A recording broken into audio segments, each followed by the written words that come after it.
Gálatas 6, estamos ya en la última parte de la carta. Me rehúso a terminar la carta. Pero bueno, esta noche vamos a iniciar con, vamos a continuar más bien con el tema que iniciamos la semana pasada acerca de sembrar y cosechar. ¿Sí? Sembrar y cosechar. Así que, si les parece, vamos a leer juntos. Carta Gálatas, capítulo 6, vamos a leer del versículo 7 al 10. Dice la palabra de Dios: no os engañéis, Dios no puede ser burlado. Pues todo lo que el hombre sembrare, eso también segará.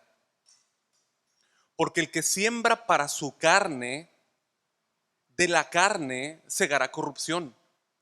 Mas el que siembra para el Espíritu, del Espíritu segará vida eterna. No nos cansemos, pues, de hacer bien, porque a su tiempo segaremos si no desmayamos. Así que, según tengamos oportunidad, hagamos bien a todos y mayormente a los de la familia de la fe. Vamos a orar. Bendito Dios y Padre Celestial, te damos gracias, Señor, esta noche. Señor, nos presentamos delante de ti débiles, nos presentamos delante de ti necesitados. Tienes un predicador, Señor, débil, con debilidades de carácter y tanto, Señor, que tú conoces, al igual que conoces a cada uno de mis hermanos, Señor. Pero, Señor, queremos honrar y venerar tu palabra, Señor.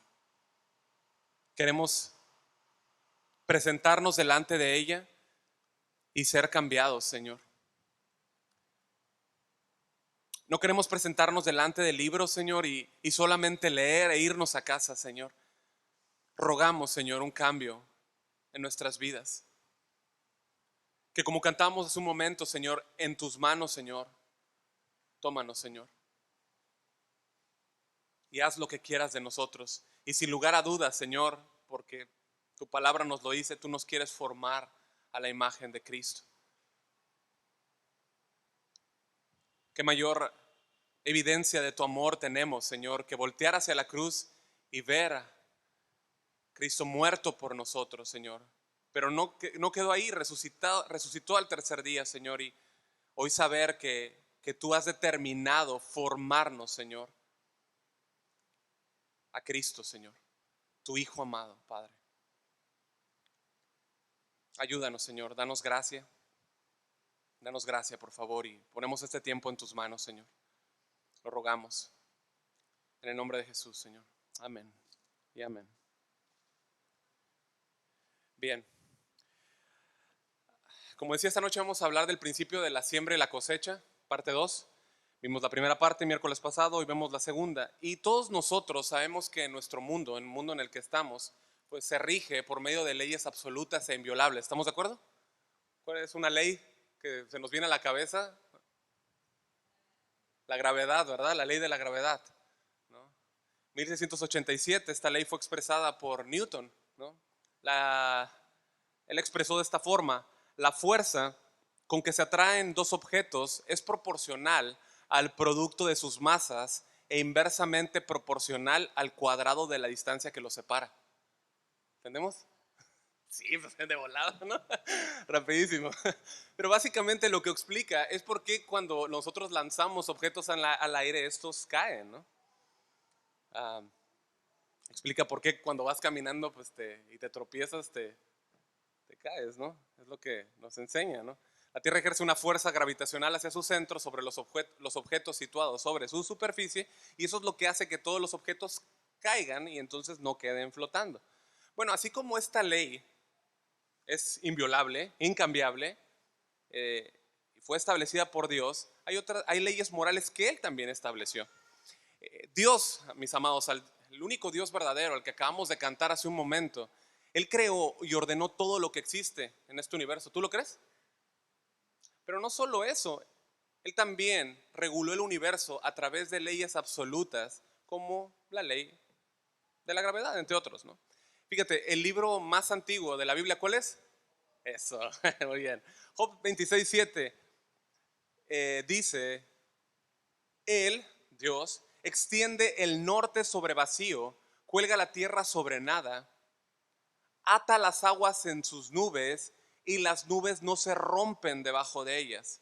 Versículo 10, puso límite a la superficie de las aguas, ¿sí?, hasta el fin de la luz y las tinieblas. Es decir, es Dios quien fijó leyes en el universo para que se mantuviese ese orden que Él decretó y con el que lo creó, ¿sí?, el universo. De modo que Dios ha establecido, hermanos, leyes físicas absolutas, pero como decía, de la misma manera Él ha establecido leyes morales absolutas e inviolables, ¿sí? Y aunque hay mucha gente entre filósofos y gente científica y gente que tiene mucho conocimiento que niega esto, esto es una realidad, ¿estamos de acuerdo? Es una realidad. Todo lo que existe en nuestro mundo, incluido el organismo más pequeño que se encuentra en él, se sujeta a estas leyes físicas, ¿estamos de acuerdo? Todo organismo, el más pequeño. Bueno, de la misma manera, todo ser humano está sujeto a las leyes morales absolutas e inviolables que Dios ha establecido.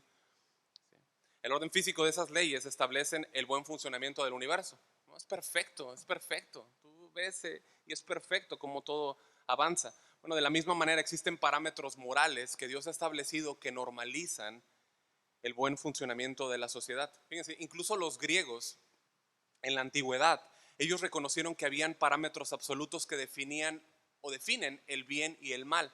Algo como si fuera una ley de la siembra y la cosecha, ¿sí?, en el terreno moral, ¿sí? Es decir, si haces bien, te va bien, pero si haces mal, pues te va mal, ¿no? Cosechas ese mal y ese mal te alcanzará. Por eso es que los griegos en su mitología griega, ¿no?, ellos creían que había una diosa, ¿no?, que se llamaba Némesis, ¿sí? Ellos creían que esta diosa buscaba y castigaba a todas las personas que se volvieran demasiado orgullosas y arrogantes, ¿sí? Y que no importaba cuánto trataran ellos de evadirla, cuánto trataran de ocultarse lo que hiciesen, ella siempre los alcanzaba, siempre alcanzaba a sus víctimas y las ejecutaba. Su sentencia era ejecutada siempre, sí o sí, sobre esas víctimas, ¿sí? Bueno, la Biblia nos explica de manera muy clara este punto en el que ellos creían y se lo atribuyeron a otras, ¿no? Y no estamos hablando de karma, cuidado con eso, porque eso es algo que luego puede correr por ahí. Estamos hablando de la ley absoluta de la siembra y la cosecha, ¿sí? En la Biblia nosotros vemos que Dios ha ordenado, como decía, y regulado el universo. Él no únicamente decretó leyes físicas absolutas, sino que también estableció leyes absolutas morales. Y son ineludibles, hermanos. No podemos escapar de ellas, son ellas, ¿no? Son fijas, ¿sí? Y es la que nosotros vemos que el apóstol Pablo nos está enseñando en los versículos que acabamos de leer, del versículo 7 a 10, la ley de la siembra y la cosecha. Así que yo quiero que fijes esto en tu mente, ¿sí? Así como hay leyes inviolables en lo físico, ¿sí?, hay leyes inviolables en lo moral, ¿sí? Inviolables en lo moral, son absolutas, como la siembra y la cosecha. Pablo lo que hace en el versículo 7, si tú ves el texto, ¿sí?, versículo 7, lo primero que hace es que declara esa ley, ¿no? Nos muestra esa ley. Lo que hace él ahora en el versículo 8 es que nos explica la ley de la siembra y la cosecha, ¿sí? Más adelante en el versículo 9 nos va a animar para que llevemos a cabo esa ley. Y en el versículo 10 lo que él va a hacer es aplicar esa ley, ¿sí? Es lo que vamos a ver el día de hoy, ¿no? El apóstol, como hemos visto a través de toda la carta, ha estado tratando de dejar un objetivo fijo en la mente de los gálatas. ¿Cuál es? La salvación es por gracia, por medio de la fe, no por obras, ¿no? Es por gracia, ¿no? Ellos estaban siendo influenciados por la enseñanza de los judaizantes. Esos judaizantes los querían hacer volver al punto de la ley, volver a los ritos. Y Pablo lo que quiere es anclar en las mentes de ellos y en las nuestras que la obediencia a la ley no nos da salvación, ¿sí? No nos santifica los ritos a la ley, ¿sí? Quiere que ellos abracen esa realidad. Somos salvos únicamente por la gracia de Dios por medio de la fe en Cristo. Y es el Espíritu Santo el que nos santifica, ¿sí? No los ritos a la ley, no ceremonias, solamente el Espíritu Santo. Entrando en el capítulo 6, nosotros vimos que el apóstol Pablo nos dio ciertas indicaciones para que nosotros supiéramos o supiésemos cómo restaurar de manera correcta al hermano. ¿Estamos bien? Nos enseñó, ¿no? Cómo hacerlo, cómo restaurar al hermano que ha pecado. Pasamos por ahí. Ahora, a partir del versículo 7, vemos que Pablo nos da una seria advertencia a no pensar, hermanos, escucha, a no pensar que porque tú y yo somos salvos, podemos pecar sin recibir ninguna consecuencia. Vamos armando esto en nuestras mentes, ¿no? Es cierto que somos solamente salvos, solo por gracia, solo por la fe, ¿sí? Pero hay una clara advertencia que el apóstol Pablo quiere que nos llevemos este miércoles, ¿sí?, en nuestro corazón. Y o sea, va en esta dirección, es que ni ellos ni nosotros debemos engañarnos. El significado, el significado básico de esa palabra, engañarse, apunta a descarriarse, ¿sí? Descarriarse, extraviarse, ¿no? Engañarse es descarriarse, ¿sí? Y va en ese sentido, que ellos no debían descarriarse al creer que la obediencia a la ley mosaica era necesaria para entonces ellos vivir la vida cristiana. Pero también, hermanos, dices, bueno, yo no escucho judaizantes, ok, pero también va en este sentido, a no engañarnos, hermanos, en nuestro corazón y creer, ¿sí?, que si pecamos, ¿sí?, tú y yo, Dios no va a tratar con nosotros. Ahí es donde nos quiere también apuntar. ¿Cuántos de ustedes saben que Dios ama a sus hijos? Lo sabemos. ¿Y cuántos de ustedes saben que nos disciplina? Nuestro corazón, hermanos, como dice Jeremías 17:9, puede engañarnos, puede descarriarnos, hacernos creer que de alguna manera, aunque lo sabemos aquí, no ha bajado al corazón, como que Dios no va a tratar con nosotros cuando pecamos, ¿sí? Y si hacemos eso, el texto nos está diciendo que nos burlamos de Dios, ¿sí? Nos burlamos de Dios, ¿sí? ¿Cuántos de aquí recuerdan lo que significa literalmente la palabra burlarse? ¿Se acuerdan? ¿Alguien? A veces me dicen que me regreso mucho, pero es por eso. Yo también a veces me olvidan las cosas. ¿Alguien se acuerda que era como levantar la nariz? ¿Se acuerdan? Allá. Es como una actitud como de mofa, ¿no? Como una actitud de burla, una actitud burlesca en la que yo levanto la nariz y me volteo, ¿no? A eso es lo que apunta, ¿no? Cuando un cristiano peca y dice que no ha pecado, bueno, Juan nos dice en su primera carta, versículo 10, que está llamando a Dios mentiroso. ¿Estamos de acuerdo? Pero cuando el cristiano peca pensando que es inmune a los parámetros de la santidad de Dios, ¿sí?, es decir, que lo que Dios dice no aplica para mí porque yo soy de casa de oración, no aplica para mí porque soy el pastor, no aplica para mí porque ya hasta mi silla tiene mi forma, ¿no? Estamos mal, estamos mal, ¿sí? Sí. Aquel cristiano que cree en su mente que no va a recibir las consecuencias porque es un hijo de Dios, lo que está haciendo en realidad, y lo que Pablo nos dice es que pretende burlarse de Dios. Y Pablo les dice, no se engañen, no se confundan a ustedes mismos. Lo que les está diciendo, no se confundan. ¿Por qué? ¿Qué dice el versículo 7? Porque Dios, ¿qué? Dígalo fuerte, ¿Dios qué? Dios no puede ser burlado, ¿sí? Y es en este contexto que Pablo entonces enuncia o nos enseña esta ley de la siembra y la cosecha. Mira el versículo 7 en la parte B, por favor. Dice, pues todo lo que el hombre sembrare, eso también segará. ¿Sí? Es decir, lo que tú siembras, eso también vas a cosechar. Lo que tú siembras es lo que también vas a cosechar. Así como la ley de la gravedad es absoluta, es inviolable para todos. ¿O alguien puede romper esa ley aquí? Nadie. Así como esa ley física aplica para todas las personas, la ley de la siembra y la cosecha que Pablo toma de la agricultura para explicarnos esta ley moral aplica para todos los creyentes que estamos aquí. Todas las personas sin excepción. Lo que se siembra es lo que se cosecha. Siempre se usa el ejemplo del árbol de mangos aquí atrás, ¿no? Siempre. Cuando nos vayamos nos lo vamos a llevar, ¿eh? No sé cómo, pero nos lo vamos a llevar. Es brother, ¿no? Pero, pero ese árbol está aquí porque se sembró una semilla ¿de qué? De mango, ¿no? Lo que tú siembras es lo que cosechas. ¿Sí? Bueno, ese principio aplica exactamente de la misma forma en el terreno moral y espiritual. ¿Sí? Aunque alguien, debido al pecado que nos engaña, que trata de, pues sí, de engañarnos, niegue esta realidad, es una verdad inviolable, es real. ¿Sí? aplica de la misma manera. Es decir, este principio de la siembra y la cosecha es absoluto e inmutable. Fíjate, la Biblia nos da varios ejemplos acerca de esto mismo, ¿no? Vimos en Daniel 4 cómo el rey Nabucodonosor no le dio gloria a Dios, ¿se acuerdan?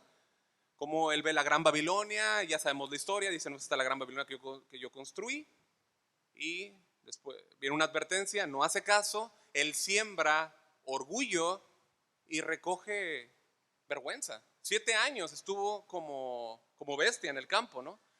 Y tú dices, bueno, su hijo va a cambiar, su hijo va a servir esto, va a haber un efecto en su hijo, y no pasa. Pasas el capítulo 5 y tú ves que eso no sucede. ¿Sí? Este hijo, en arrogancia, toma los utensilios que fueron tomados de, del templo, ¿no? Su padre lo tomó del templo. Despreció a Dios este hombre, ¿sí? Y los trae a esta fiesta, ¿no? Los ejércitos de Media y Persia estaban asediando Babilonia. Y este rey lo que hace en un buen sentir es como que tratar de animar a la gente y les hace una fiesta, ¿no? Sabiendo que los están asediando, ¿no? Está muy interesante la historia. Pero él trae los utensilios, ¿sí? Y siembra arrogancia, orgullo, ¿no? Desprecio hacia Dios. Y nosotros sabemos que una mano aparece y coloca las letras, ¿no? Mene, mene, tekel, upharsin, ¿sí? Sí. Pensó que tenía una muy buena fiesta, ¿no? Con su séquito, bebieron, alabaron a dioses de oro y plata, de bronce, dioses de bronce, de hierro, de madera y de piedra, como dice la escritura, ¿no? Y vino este juicio, ¿sí? Y tú puedes ver el desenlace de él, ¿no? El juicio ha sido pesado en la balanza. Perdón, Dios ha contado tu reino, le ha puesto fin, ha sido pesado en la balanza y hallado falto de peso. Tu reino ha sido dividido y entregado a los medos y persas. Y el desenlace de la historia es que tú puedes ver ahí inmediatamente esa noche, él murió, ¿no?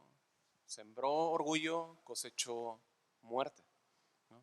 Proverbios 16, 18, en la palabra de Dios para todos dice, después del orgullo viene la caída. ¿Te das cuenta? Es eso mismo. Es la ley de causa y efecto, a final de cuentas. En casa nosotros estamos leyendo la historia de Sansón, ¿no? Y vemos que él sembró en su vida sensualidad con Dalila, ¿no? ¿Y qué fue lo que recogió? Muerte. Cosechó muerte. Sembró sensualidad, recogió o cosechó muerte. La historia de Salomón, ¿qué fue lo que hizo Salomón? Sembró carnalidad, ¿no? Cosechó cosechó un reino dividido.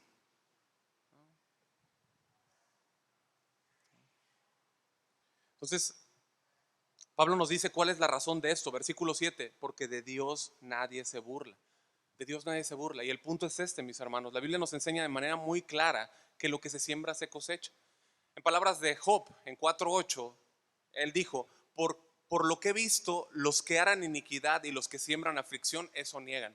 En la Nueva Traducción Viviente, él dice, la experiencia me dice que los que siembran problemas, escucha, la experiencia me dice que los que siembran problemas y cultivan el mal, eso cosecharán. ¿Sí? En otras palabras, así como tú siembras mango y recoges mangos, si siembras problemas y maldad, ¿qué recoges? Problemas y maldad. Problemas y maldad. ¿Sí? Tú recoges lo mismo que siembras. Vamos a Proverbios 1:29, por favor. Proverbios 1:29.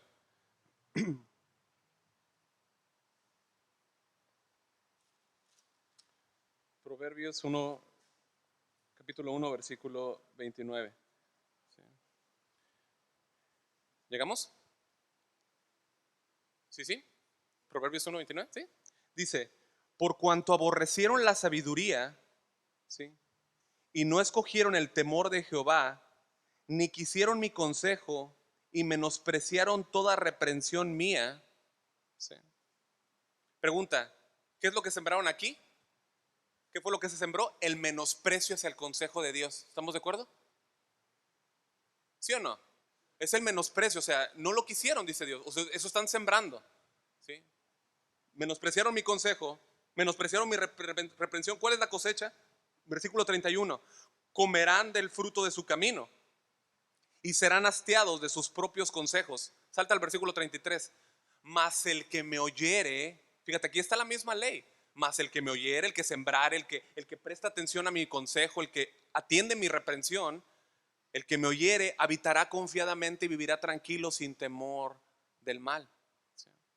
Es la misma ley, estamos hablando de la misma ley. Lo que recoges, ciegas lo que cosechas. El apóstol Pablo dice en Romanos 2:9: tribulación y angustia sobre todo ser humano que hace lo malo. ¿Sí? Nuevo Testamento, versículo 10: pero gloria y honra y paz a todo el que hace lo bueno. ¿Sí? Así como en lo físico un agricultor ciega lo que siembra, en lo espiritual pasa lo mismo. La persona cosecha lo que siembra.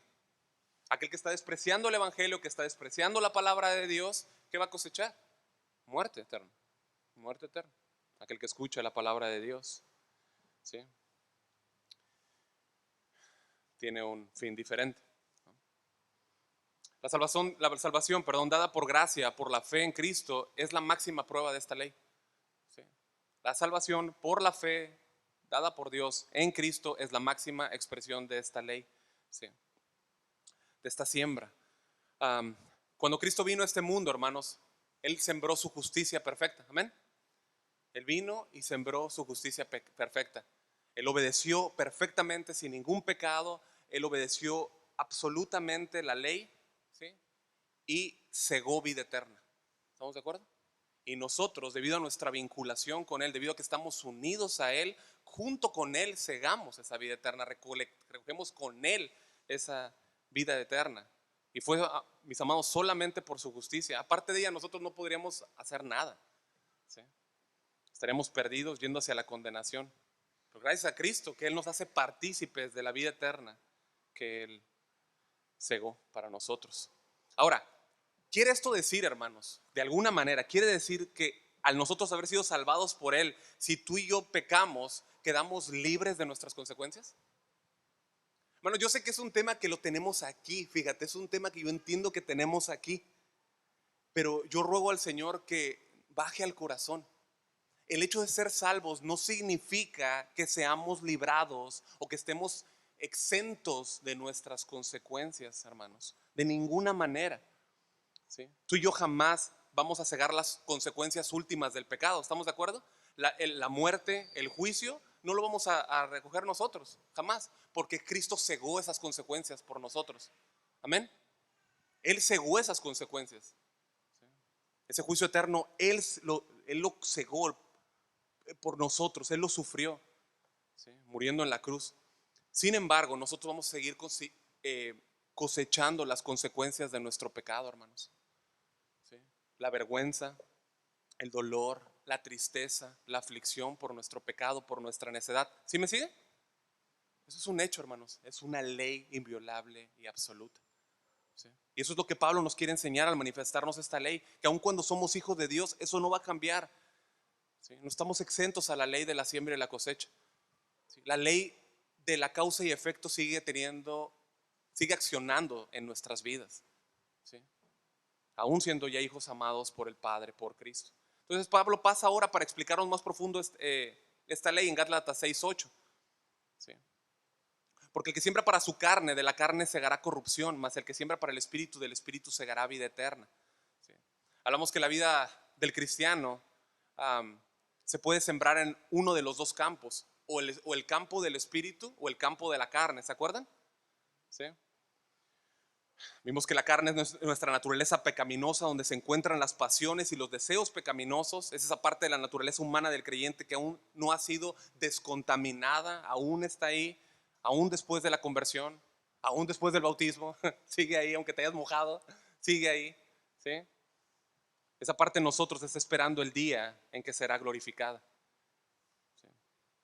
Pero nosotros no tenemos que perder jamás de vista, hermanos, que en lo que eso sucede, en lo que nuestra carne es glorificada, la carne sigue produciendo esos deseos pecaminosos carnales, esos deseos egoístas que van en contra de la voluntad de Dios. Y escucha, que van desde una inmoral descarada, ¿sí?, hasta una apatía hacia Dios.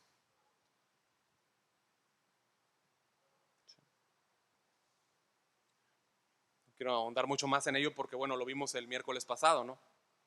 Sembrar en la carne es complacerla, es darle a la carne todo lo que ella quiere, es mimarla, es abrazarle, es, oh, mi carne, ¿no? Y suplirle todo lo que necesita, ¿sí?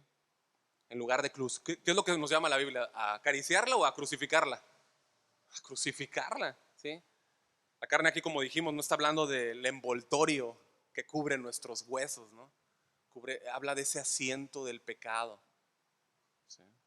Habla de esa naturaleza malvada, corrompida que tú y yo heredamos de Adán y que sigue estando presente en cada uno de nosotros, ¿sí?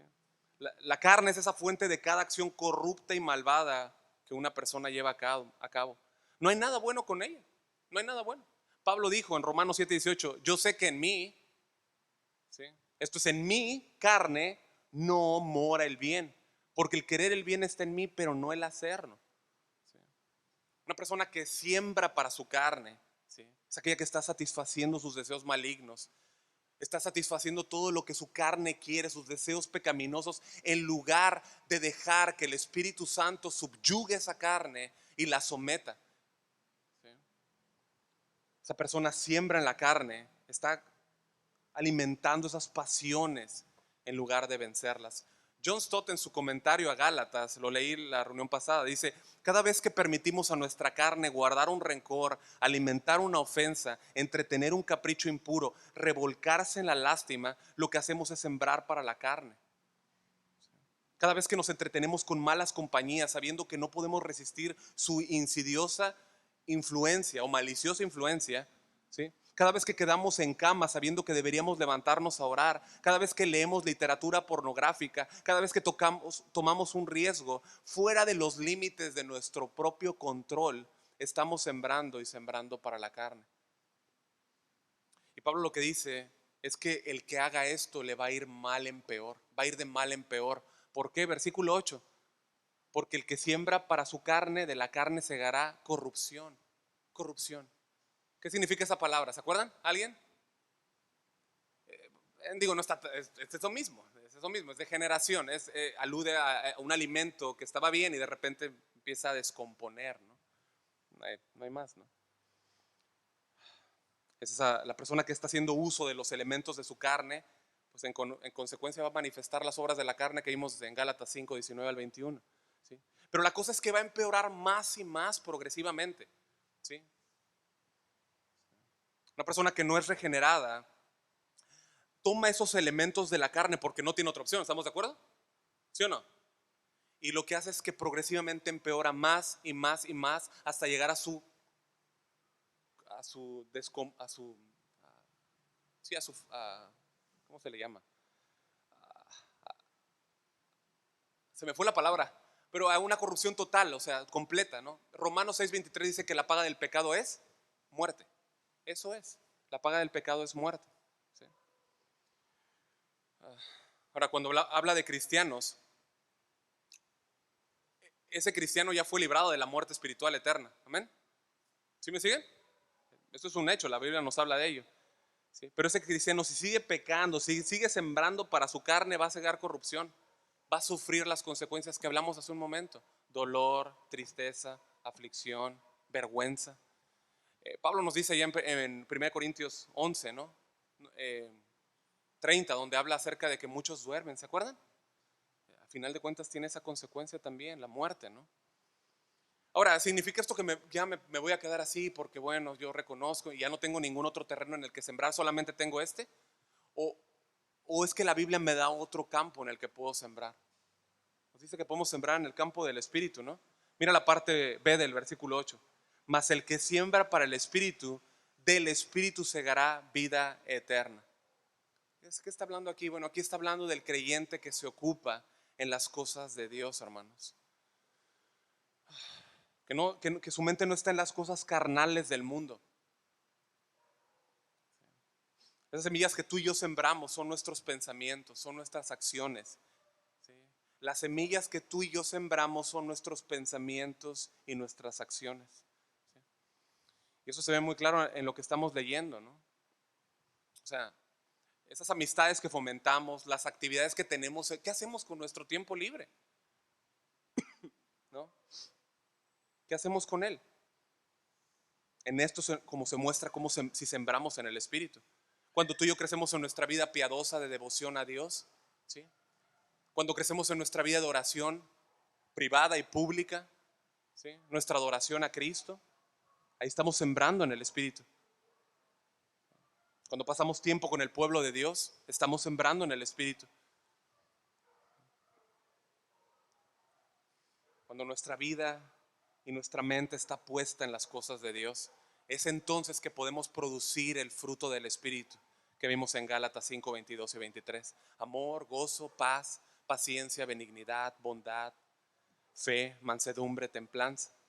De manera que sembrar en el Espíritu es igual a andar en el Espíritu. 5:16, ¿se acuerdan? Sembrar en el Espíritu es igual a ser guiados por el Espíritu. Gálatas 5:18. Sembrar en el Espíritu es igual a ser llenos del Espíritu. Efesios 5:18. ¿Sí?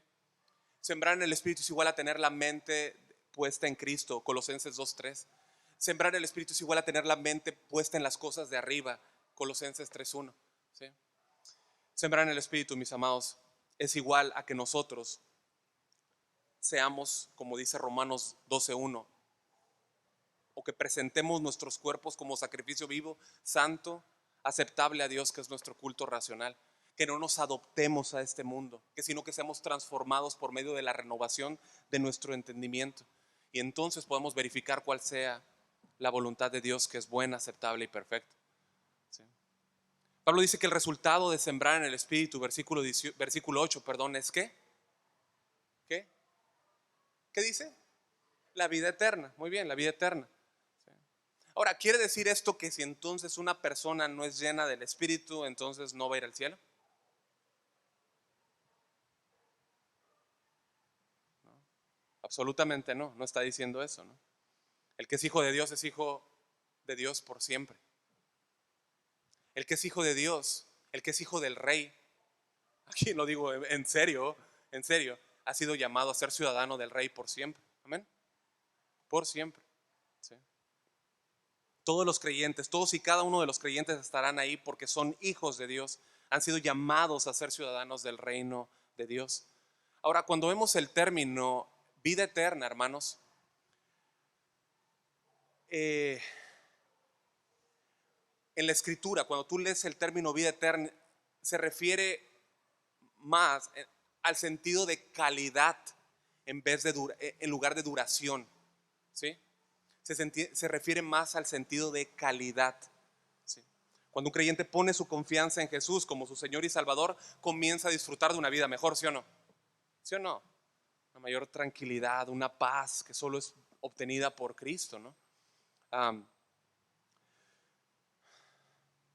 En esa persona comienza ese proceso de crecimiento moral, espiritual. Antes era imposible, antes estábamos como muertos en nuestros delitos y pecados, como nos dice Efesios 2, ¿no? Ahora en Cristo esa persona tiene seguridad, tiene confianza, ¿sí? Es que debido a la vida eterna que recibe, pues obtiene esa misma seguridad, ¿sí? Y eso es exactamente a lo que se refiere a vida eterna. O sea, si un pecado, hermanos, pudiera separarnos de la vida eterna, ya no sería vida eterna. ¿Estamos de acuerdo? ¿Sí me siguen? Ya no sería vida eterna, porque es eterna, ¿sí? Sin embargo, cuando el pecador da lugar al pecado en su vida, ¿sí? No pierde la vida eterna porque es eterna. Sin embargo, el reflejo de la vida eterna, ese disfrute, ese gozo, ese placer, esa plenitud de esa vida eterna se ve distorsionada, se ve truncada, ¿sí? Por eso es que una persona, un creyente, puede encontrarse viviendo una vida miserable. Incluso un creyente puede verse mucho más miserable que una persona, que un incrédulo. ¿Por qué? ¿Por qué? ¿Pueden decir por qué? ¿Qué piensan? Ah, te he escuchado. Sí, sí, sí, pues exactamente. Ustedes saben, ya hemos pasado por eso. El no nacido de nuevo no tiene ninguna pugna, no tiene ninguna guerra dentro de él, no tiene ninguna batalla. Puede tener ahí cierto remordimiento por cosas, pero no es pero el creyente sí enfrenta y experimenta esa batalla todos los días, ¿sí o no? ¿Sí o no? Es que así es, hermano. Tú quieres, tienes esa batalla de Romanos 7. Quieres hacer lo bueno y encuentras esa batalla, esa batalla de la carne y el espíritu, ¿sí?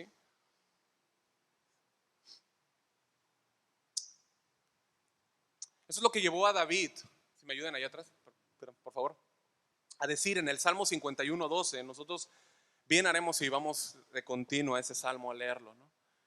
Pero él dice: vuélveme el gozo de tu salvación. Vuélveme el gozo de tu salvación. ¿Y se dan cuenta que no dice vuélveme la vida eterna? Dice vuélveme el gozo de la vida. ¿Sí? Vuélveme el gozo de tu salvación. ¿Sí? O sea, cuando pecamos no perdemos el espíritu, pero ¿qué es lo que perdemos? El fruto del espíritu, el gozo. El gozo, hermanos. El gozo. ¿Sí? Sembrar en nuestra carne nos hace perder el gozo, el disfrute, la plenitud, el deleite de la vida cristiana, mis amados. ¿Sí? Pero el que tiene el espíritu, dice el texto, que segará vida eterna. Entonces, esa vida eterna comienza cuando creemos en el Señor y escucha, se desarrolla en comunión con Dios. ¿Qué fue lo que dijo Cristo en aquella oración sacerdotal en Juan 17? Esta es la vida eterna, que vayas a casa de oración. ¿Eso dijo? Esa es la vida eterna, ¿que qué? Que te conozcan a ti, que conozcamos a Dios, hermanos. Crece, ¿sí estamos de acuerdo? Es crecer en una comunión más grande con el Señor, que un día esa vida eterna se verá completamente realizada, vislumbrada, real, cuando estemos ahí con Él, hermanos. ¿Sí? Así que si queremos nosotros recoger una cosecha de vida eterna, lo cual es lo mismo a tener una vida en santidad, hermanos, tenemos que ser radicales. Radicales, hermanos. Radicales. ¿Sí? Y tenemos un deber doble. Primero tenemos que evitar a toda costa sembrar para la carne. Y segunda cosa, tenemos que sembrar constantemente en el espíritu, constantemente, más y más y más. No podemos relajarnos. Escucha, ¿nuestra carne se relaja? Nuestra carne no se relaja. ¿Sí? Tenemos que ser radicales, eliminar de manera drástica esa idea de sembrar en el primer campo, desechar esa idea y entonces empezar a sembrar en el campo del espíritu, enfocarnos en esa siembra. No hay otra manera y no hay otra forma de obtener un resultado. ¿Sí? Cosechamos lo que sembramos. Entonces Pablo, después de que ha hablado acerca de esta ley de la siembra y la cosecha, ¿sí?, y que ha explicado de qué se trata, ahora nos llama, nos anima a cumplirla. Versículo 9, mira. Yo, yo escucho la ternura del apóstol Pablo hablándonos aquí. Que dice, vas a sembrar lo que vas a recoger lo que siembres, ¿no? Dios no puede ser burlado, ¿sí? No siembres en la carne, siembra en el espíritu, ¿sí? Ahora dice, no nos cansemos pues de hacer bien, porque a su tiempo segaremos y no desmayamos. Si hay algo que requiere paciencia y perseverancia en este mundo, ¿qué es? La vida cristiana, hermanos, la vida cristiana. Hubo un puritano que se llamó John Brown. Él escribió esto: muchos cristianos son como niños juguetones, quieren sembrar y cosechar el mismo día. ¿No? Cristianos maruchan, cristianos automáticos, ¿no? ¿Sí? Nos interesa sembrar, pero queremos ver el resultado de inmediato, en el momento. Y no sucede así, hermanos. Se requiere de paciencia. Y más cuando estás sirviendo al Señor. ¿Sí o no, hermanos? ¿Sí o no, hermanos? Casi, ¿sí o no? Se requiere paciencia. ¿Sí? Más cuando ves que parece. A ver, di parece para que ¿sí me escucharon? Parece que Dios no está obrando. Parece. Pero ¿cuántos saben que siempre está obrando Él? Pero cuando no veo que está obrando, cuando algo pasa, cuando veo que estoy predicándole a una persona, y le estoy predicando y predicando y predicando, y no pasa nada, ¿sí? En vez de ver una evidencia de la luz de Cristo alumbrando su vida, lo que veo son tinieblas, una nube gris. Y eso te, ¿sí o no? ¿Sí o no? Te desanima, ¿sí? Cuando te esmeras, ¿no?, siendo un buen esposo, una buena esposa, y no hay ese reconocimiento de la otra parte, dices, ¿no? Te cansas también, ¿no? Pues eso puede cansar, ¿sí? Si alguien nos puede dar un buen ejemplo de una vida con problemas, una vida de frustración y una vida de persecuciones, obviamente, humanamente, aparte de nuestro Señor, no, ustedes ya saben, ¿no? Aparte de nuestro Señor Jesucristo, 100% Dios, 100% hombre, para que no queden huecos, es Pablo, ¿estamos de acuerdo? Es Pablo, hermanos. ¿Sí? Él experimentó todo esto, persecuciones, frustraciones, problemas, dolor, incluso más al final que al principio de su vida cristiana. ¿Sí? Y Él nos dice qué cosa, que no nos cansemos, no nos cansemos y que cegaremos a su tiempo si no desmayamos. Los tiempos, los términos, si alguien está notando, para cansarse y desmayarse, aluden a la idea de quedar exhaustos, darse por vencidos. ¿Sí? Pablo sabía que los Gálatas necesitaban incentivo, ¿sí? Y Pablo sabía, por la revelación divina, que nosotros íbamos a necesitar de incentivo, ¿sí o no? ¿Cuántos de aquí no necesitan esos de los incentivos de la Biblia? ¿Cómo nos anima la palabra? Él sabía que necesitábamos incentivos para continuar haciendo el bien. Fíjate, él le dijo a los tesalonicenses en la segunda carta, capítulo 3, versículo 13: y vosotros, hermanos, no os canséis de hacer el bien. El servicio a otros es cansado, mis amados. Es una tarea exigente y hasta el cansancio, ¿sí? Y muchas veces nos sentimos tentados a aflojar el paso. Muchas veces nos sentimos tentados a descorazonarnos y muchas veces nos sentimos tentados a abandonar. ¿Sí? Bueno, cansarse y desmayar es lo contrario a lo que Pablo le dice allá a los Corintios en primera carta 15:58, acerca de estar firmes y constantes, creciendo en la obra del Señor, siempre sabiendo que vuestro trabajo en el Señor no es en vano. Fíjate, el escritor a Hebreos, ¿por qué no me acompañas para que nos pongamos? Lo voy a proyectar, pero yo creo que vamos a ir todos ahí para despertarnos un poquito. Hebreos 12, ¿sí? Él les escribe y los anima. También ellos estaban sufriendo un tipo de persecución y los anima y les dice, del versículo 1 al 3, dice: por tanto nosotros también, teniendo en derredor nuestro tan grande nube de testigos, despojémonos de todo peso y del pecado que nos asedia y corramos con paciencia, mira, la carrera que tenemos por delante, puesto los ojos ¿en quién? En Jesús, el autor y consumador de la fe, el cual por el gozo puesto delante de él sufrió la cruz, menospreciando el oprobio, y se sentó a la diestra del trono de Dios. Considerad aquel que sufrió tal contradicción de pecadores contra sí mismo, para que vuestro ánimo no se canse hasta desmayar. Bueno, hacer el bien y seguir haciendo el bien y después no cansarnos para seguir haciendo el bien es algo fundamental para los creyentes, y Pablo lo sabía. Pablo lo sabía, ¿sí? Por eso le dijo a los ancianos allá en Mileto, en Hechos 11, capítulo 20, versículo 24, él dijo: pero de ninguna cosa hago caso, ni estimo preciosa mi vida para mí mismo, con tal que acabe mi carrera con gozo y el ministerio que recibí del Señor Jesús, para dar testimonio del evangelio de la gracia de Dios. A los Corintios, en el capítulo 2, versículo 8, segunda de Corintios 4:8, perdón, él dijo: estamos atribulados en todo, mas no angustiados, en apuros, mas no desesperados, perseguidos, mas no desamparados, derribados, pero no destruidos, llevando en el cuerpo siempre por todas partes la muerte de Jesús, para que también la vida de Jesús se manifieste en nuestros cuerpos. Versículo 14, sabiendo que el que resucitó al Señor Jesús, a nosotros también nos resucitará con Jesús y nos presentará juntamente con vosotros. Wow. Pablo tenía su vida, hermanos, y su mente y su corazón en Cristo. En Cristo. Aún a pesar de todo lo que pasó, nunca se dio por vencido. Él corrió pacientemente su carrera y cosechó bendición. Segunda de Timoteo, capítulo 4, versículo 7, antes de morir, antes, previo, dice, he peleado la buena batalla, he acabado la carrera. ¿Cuánto les gustaría morir así? ¿No?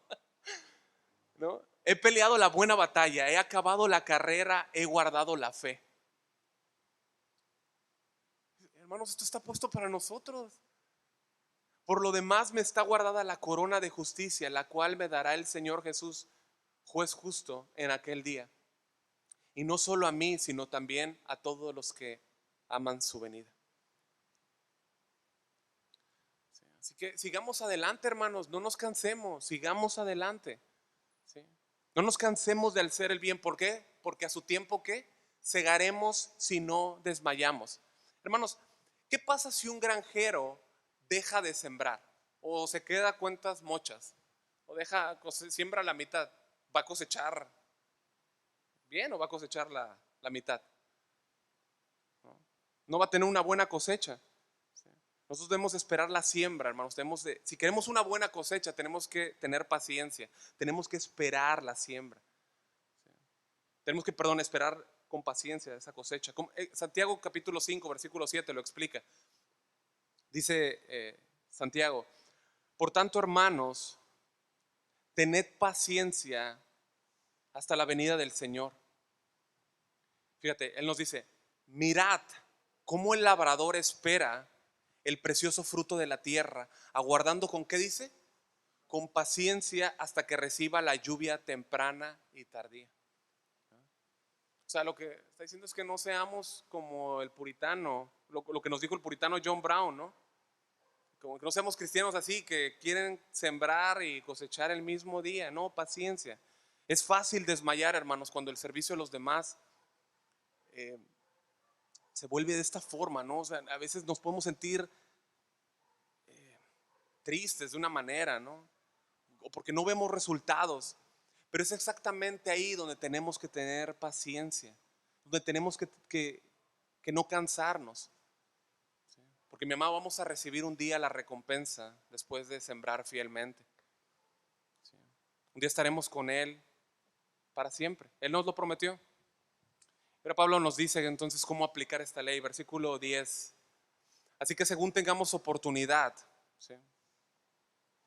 Ya nos dijo, nos declaró la ley de la siembra y la cosecha, nos la explicó, nos animó y ahora nos dice cómo aplicarla. Así que hermanos, así que según tengamos oportunidad, hagamos bien a todos y mayormente a los de la familia de la fe. ¿Sí? Dicho de otra forma, nos dice, aplica esta ley. ¿Cuál ley? La de la siembra y la cosecha, haciendo bien a todos y mayormente a los de la familia de la fe. Esta palabra oportunidad, hermanos, ustedes la conocen, es en la palabra kairos, ¿sí? Habla de un tiempo fijo, específico, una ventana de oportunidad, ¿sí? Y la frase donde dice según tengamos no se está refiriendo a algunas oportunidades ocasionales, no se está refiriendo a eventos esporádicos que puedan existir, sino se está refiriendo a una gran oportunidad que tenemos. ¿Me prestan atención? Una gran oportunidad total, única, pero de tiempo limitado. ¿Sí? ¿A qué se refiere? A nuestra vida terrenal, a la vida que tenemos en esta tierra. ¿Sí? Que ese tiempo lo ocupemos como nuestra única oportunidad para hacer bien a otros en el nombre del Señor. ¿Sí? Y obviamente sí incluye el hecho de que nosotros propiciemos oportunidades específicas dentro de la gran oportunidad. ¿Estamos de acuerdo? ¿Sí? Oportunidades particulares dentro de esa gran oportunidad. ¿Para qué? Para servir a otros. Esta palabra hagamos apunta a ser activos, a ser diligentes, ¿sí? A trabajar con eficacia. Y fíjense que Pablo se incluyó, ¿se dan cuenta? Así que tengamos oportunidad. Él se incluyó ahí porque sabía que aún la influencia de los gálatas, de los judaizantes estaba por ahí. Y entonces peligraba el resultado de su obra. Y él se animaba a sí mismo. Dijo, así que según tengamos oportunidad, hagamos bien a todos.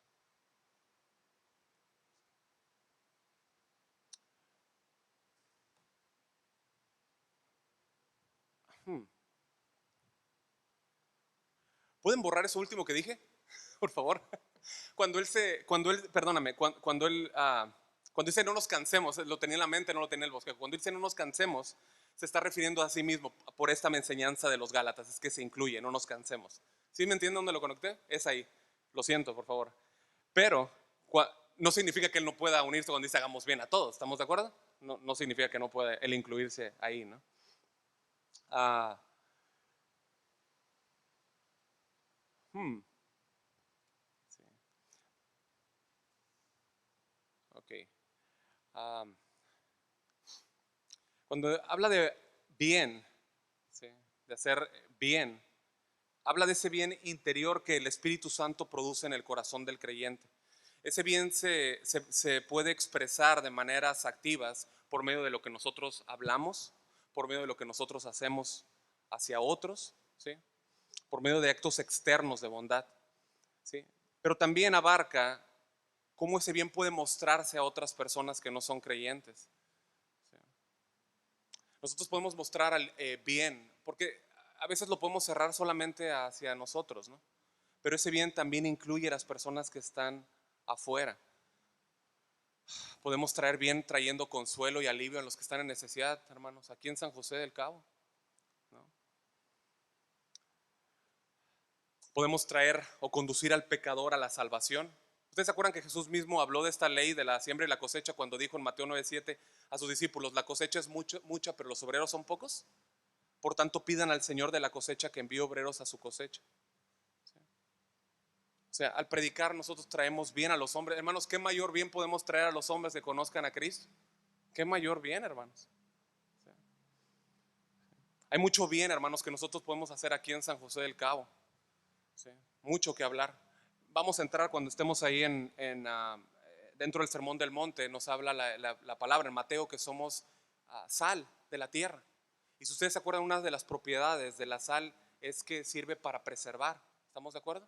Bueno, nosotros estamos llamados aquí para preservar toda esa decadencia moral que está creciendo en San José del Cabo. ¿Tú lo crees? ¿O solamente lo dejamos ahí en Mateo? Ahora bien, dice el texto que amamos bien a todos según tengamos oportunidad. ¿Y específicamente a quién? A los de la familia de la fe. Esa familia de la fe consiste de los creyentes, mis hermanos, ¿sí? Aquellos que comparten la misma vida de Cristo con nosotros, ¿sí? Según de Pedro 1:1, el apóstol Pedro dice, Simón Pedro, siervo, en su saludo dice, Simón Pedro, siervo y apóstol de Jesucristo, a los que han recibido una fe como la nuestra. Se refiere a hermanos, ¿sí? Y como decíamos en la oración, la primera prueba que el amor a Dios que yo digo tener hacia Él debe ser el amor que yo reflejo hacia mis hermanos, ¿sí? En primera de Juan 3:14 dice, nosotros sabemos que hemos pasado de muerte a vida porque amamos a los hermanos. ¿Cómo sabemos que hemos pasado de muerte a vida? Porque amamos a los hermanos. Primera de Juan 3:14, nosotros sabemos que Primera de Juan 4:20, si alguien dice, ¿a quién incluye aquí? A cualquiera. Si alguien dice, yo amo a Dios, pero aborrece a su hermano, es un mentiroso, porque el que no ama a su hermano, a quien ha visto, no puede amar a Dios a quien no ha visto. Y este mandamiento tenemos de él, que el que ama a Dios, ame también a su hermano. Hermanos, los que estamos aquí son nuestros hermanos. Yo no sé, yo le pido a Dios que nos ayude, ¿cómo ven? Que nos ayude a ver que somos hermanos, verdaderamente hermanos. ¿Sí me entienden a lo que me refiero, ¿verdad? No nada más decirnos hermanos, sino que podamos entender en una mayor medida que somos hermanos. Los que deberían de recibir nuestra primera lealtad, ¿quiénes deberían de ser?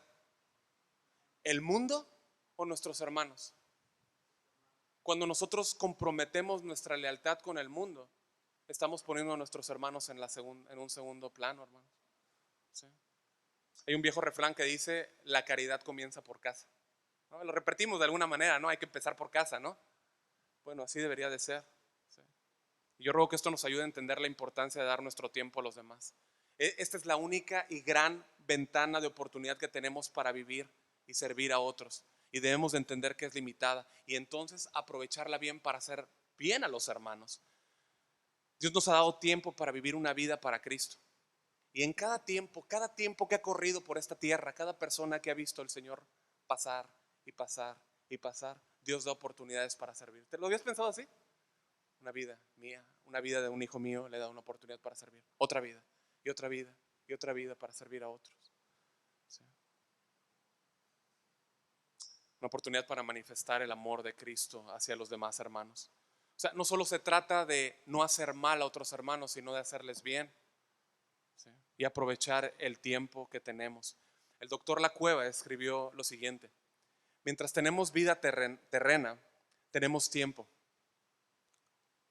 pero no siempre tenemos las oportunidades de hacer el bien, por lo que no deberíamos dejar escapar ninguna de esas oportunidades, las cuales nunca vuelven. Podrán venir otras, ya similares, ya diferentes, pero las que pasaron sin ser aprovechadas nunca más volverán, y de ello se nos pedirá cuenta, como dice Santiago 4:17, y al que sabe hacer lo bueno y no lo hace, le es pecado. Amados, no nos cansemos de hacer el bien, no nos cansemos de hacer el bien. Si te sientes cansado porque te sientes cansado, mira, yo no, pues yo qué no. Ayer yo estaba bien cansado, hermanos, y no del trabajo. Ya llegó esos momentos y dices, ya no puedo, Señor. Sí, o nada más yo me balconeé solo. Yo me acostaba en la bicicleta, como 11 de la noche, estaba ahí orando, ayunando, ¿no? No, pero llegó un momento, me paré, me quité el casco y dije, Señor, no puedo, estoy cansado, ya no puedo, no puedo. ¿No? Bueno, cuando te sientas cansado, pide nuevas fuerzas al Señor, porque Él da esas fuerzas. Isaías 40:29, Él da esfuerzo al cansado y multiplica las fuerzas del que no tiene ningunas. Los muchachos se fatigan y se cansan, los jóvenes flaquean y caen, pero los que esperan a Jehová tendrán fuerzas nuevas.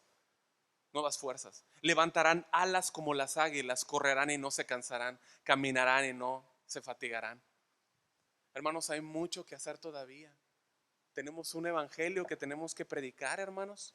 Hay hermanos que aquí que tenemos que amar. Hay un Señor y un Cristo que tenemos que adorar, mis hermanos. Hay una siembra por cosechar en el cielo. Sí, por cegar allá. Y por favor, si tú piensas que esa ley no aplica para ti, hermano, yo te pido que lo reconsideres. Que lo reconsideres. Dios no cambia y es inmutable. Él determinó que todo lo que el hombre sembrare, eso también segará. Si hay alguien aquí que no tiene a Cristo, yo te pido también, te ruego que lo reconsideres. Te ruego que te humilles ante Cristo. Porque si tú estás sembrando ante Él rechazo, tú vas a cosechar la muerte eterna, la eternidad en el infierno. Pero si tú eres creyente y consideras que yo sí creo todo lo que está diciendo el pastor y creo lo que dice la palabra porque está ahí, pero yo no creo que yo vaya a cegar el resultado de mi pecado, yo te pido que lo reconsideres. Todo lo que el hombre sembrar, eso también segará. Hermanos, el amar a los hermanos y hacerles bien siempre va a producir una cosecha abundante de gozo. El tratarnos con amor. Es decir, yo voy a la reunión y yo sé cómo tratarte, sé cómo hablarte porque eres un hermano mío en Cristo. ¿Sí? Hablarnos con bondad unos a otros. Eso da testimonio a un mundo que no conoce a Cristo. ¿Sí? De modo que ellos puedan decir, mira cuánto se ama. Mira cuánto se ama. Vamos a orar. Padre, muchas gracias por tu palabra.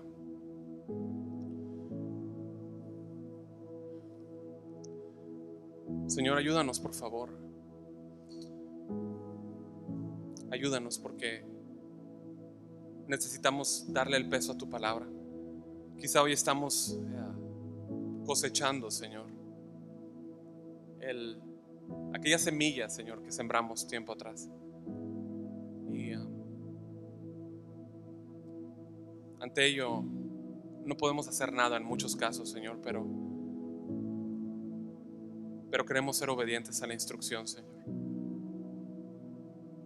Queremos sembrar en el campo en el que somos llamados a sembrar, en el Espíritu, y cegar vida eterna, Señor. Una comunión más íntima contigo, una relación más profunda, Señor, y un reflejo y una manifestación más real de aquello que se nos dice en Efesios 1:3, Señor, donde nosotros estamos sentados en los lugares celestiales, Señor. Nos has dado toda bendición espiritual, Señor. Ayúdanos, Señor, a dar más gloria a tu nombre, Señor, y vivir para ti y servir a los hermanos, Señor. Muchas gracias por tu palabra y gracias por hablarnos, Señor. Te damos la honra y la gloria a ti siempre, en Cristo Jesús. Amén. Amén. Bien, hermanos, estamos despedidos. Que Dios les bendiga. Gracias por su paciencia, pero sigan teniendo paciencia.